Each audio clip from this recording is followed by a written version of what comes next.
At AeroDef India Manufacturing Expo, a lot of attention goes to aircraft and systems, but the real story often begins much earlier in the way things are built.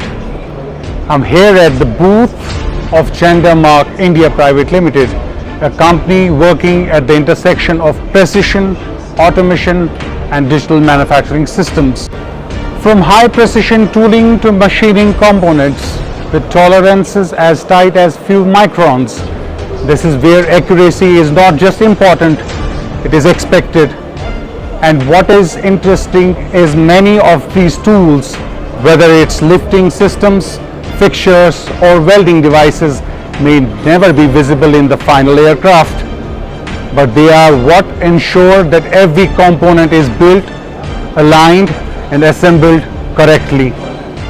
But what is changing now is not just precision, it's how that precision is achieved. With ODIN manufacturing a human-centric smart factory solution, machines, operators and data are coming together into one integrated system, enabling visibility, guidance and control on the shop floor. And interestingly, Jendamark captures this in a simple way: tech, people. Because maybe the real shift in manufacturing is not automation, but how technology and people work together to create intelligent systems. In aerospace, precision is critical, but how you achieve that precision is what defines the future.